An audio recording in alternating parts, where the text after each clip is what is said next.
¿Estáis? Pues nada. Primero dime nombre y cargo. Daniel Álvarez, analista de XTB. Bueno, Daniel, cuéntanos cómo han acogido los mercados. Supongo que estupendamente bien, ¿no? ¿Cómo han acogido los mercados el rescate o el acuerdo para el rescate de Chipre? Sí, yo diría que los mercados han acogido el rescate de Chipre fundamentalmente con alivio, porque se ha salvado la mayor problema hubiera radicado en que efectivamente al finalizar el fin de semana y con el inicio de la sesión del lunes no hubiéramos tenido el acuerdo.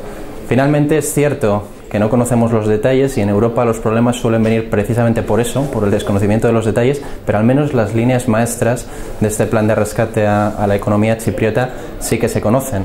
Es verdad que la libre circulación de capitales no está salvaguardada y que a día de hoy seguimos teniendo un corralito. Es verdad también que se va a tener que sacrificar a la segunda mayor entidad financiera del país, el Banco Popular o Banco Laiki, pero sí es cierto que al menos uno de los principales principios de la Unión Europea en el aspecto financiero, que es precisamente salvaguardar los 100.000 euros de depósitos a través del Fondo de Garantía de Depósitos, sí es algo que se ha salvado y además parece que se va a poder hacer frente al siguiente vencimiento de la deuda chipriota. En ese sentido yo no creo que sea una solución definitiva, antes bien creo que esto probablemente vaya a ser un nuevo libro con nuevos capítulos que aún a día de hoy desconocemos, pero sí es cierto que los mercados por lo menos han apartado el foco de presión sobre Chipre a día de hoy. Tengo una duda, porque me parece que es contradictorio, ¿no? Que los mercados muestren su alivio, que suban las bolsas, pero en cambio lo que se ha acordado es que la gente que tiene bastante dinero, es decir, más de 100.000 euros de depósitos, sí que van a tener pérdidas sustanciales, cuando realmente esta gente que tiene más de 100.000 euros suelen ser los que están en los mercados, a los que realmente les interesa que estar protegidos. ¿Esto cómo se come? Sí, es cierto que Europa ha tenido que diseñar una solución alternativa salvaguardando los intereses por pura presión dentro del sistema financiero que existe en la eurozona, por salvaguardar, digo, los intereses de los inversores pequeños, es decir, de esos inversores que tienen en depósito menos de los 100.000 euros que marca la normativa. También es cierto que estas personas que tienen más de 100.000, que fundamentalmente además son inversores extranjeros, se habla mucho de grandes inversores rusos, también británicos, van a tener que sufrir quitas importantes. No conocemos exactamente en estos momentos el porcentaje exacto del montante, pero se habla de un 25 o un 30% probablemente. Sí es cierto que estos inversores se estaban aprovechando de una situación muy particular, y es que Chipre aunaba en un país la ventaja de ser un miembro de la eurozona con todo lo que ello a nivel de seguridad propone, por un lado, y por otro lado tenía características propias de paraíso fiscal, con la opacidad de sus cuentas, etcétera, etcétera. En este sentido, creo que Europa ha presionado bastante para que se lleve a cabo a esta solución alternativa. También es cierto que Chipre ha intentado, en la medida de lo posible, aferrarse al que era su modelo económico hasta entonces, que era un modelo económico basado en la captación de grandes capitales, aprovechando las cualidades propias de su economía. Por eso precisamente se fue hace una semana a Rusia a buscar una ayuda, pero es cierto que muy probablemente la ayuda que le proponían los rusos no ha sido tan atractiva desde el punto de vista nacional, desde el punto de vista de Chipre, como el sistema de ayudas que propone la Unión Europea. Por tanto, al final, digamos que se ha llegado a una solución que, más allá de ser buena, nos alivia a todos y además da la impresión de que era la única posible, con lo cual, pues efectivamente, finalmente parece que los inversores con depósitos por montantes superiores a 100.000 euros van a ser evidentemente los perjudicados aquí. Cuéntanos, porque claro, se ha hablado siempre de afinidades con hombre, no tiene nada que ver, ¿no?, con la banca española, pero sí que podría ser un espejo en el que mirarnos en un futuro en caso de ser rescatados.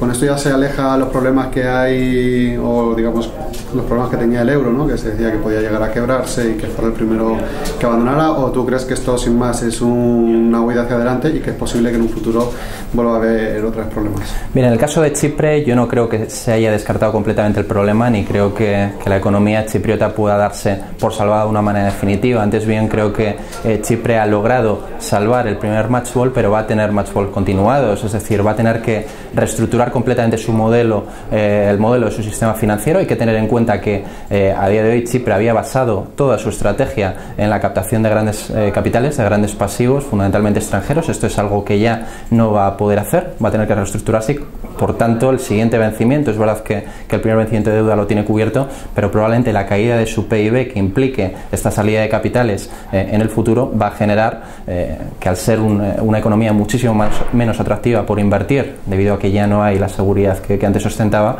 pues va a tener que salvar ahí un hándicap. Con respecto al efecto contagio, parece que de momento una de las mejores noticias que podemos sacar de estos 10 días, 7-10 días que ha durado la crisis chipriota, fundamentalmente la vemos en las cotizaciones de la prima de riesgo periférica, más en concreto la prima de riesgo española.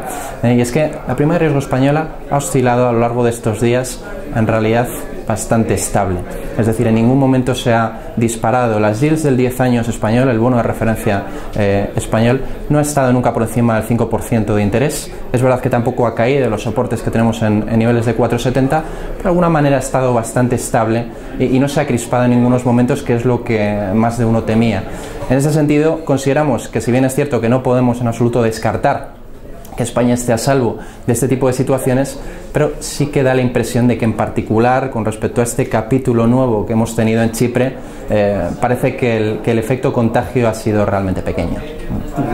Y ya por último, también me llamó la atención que el tema de los depositantes de menos de 100.000 euros, lo que decías que es lo que se ha conseguido salvar, digamos que en un principio era la primera medida que se había tomado desde la Unión Europea. ¿Crees que hay una falta de coordinación? Porque luego, por lo visto, nadie había sido el dueño de esa idea y todos echaban balones fuera. ¿Hay un poco de descoordinación o una falta total de descoordinación, y crees que esto puede afectar también a la Unión, como, vamos, vista desde fuera, como un sitio de referencia o, en fin, seguro?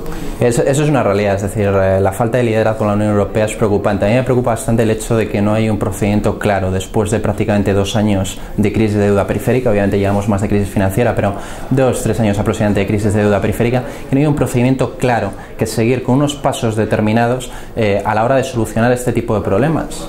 Señores, si ya lo hemos vivido varias veces, ¿qué es lo que les pasa a los líderes europeos que no se ponen de acuerdo? Lo que está claro es que hay muchas voces discordantes y hay que tener en cuenta que ahora mismo esta decisión que se ha tomado, que a priori es una buena decisión, todavía tiene que ser ratificada por los parlamentos de países como Alemania, Holanda o Finlandia, que tradicionalmente hemos estado viendo en estos últimos meses que les costaba bastante dar su brazo a torcer. En este sentido, desde luego, que al margen de que estemos aliviados por una solución que se ha tomado, que en líneas generales se puede calificar como positiva, el hecho de que hayamos estado 7-10 días con esta incertidumbre lo que demuestra es que en la Unión Europea somos pocos, pero a los pocos que somos nos cuesta un montón ponernos de acuerdo, y esto es realmente la cruz, ¿no?, de la moneda, de la manera en la que finalmente se ha resuelto, insisto, este primer capítulo dentro del problema chipriota. ¿Aguantáis un momentín? ¿Saco unos planitos? Sí, claro.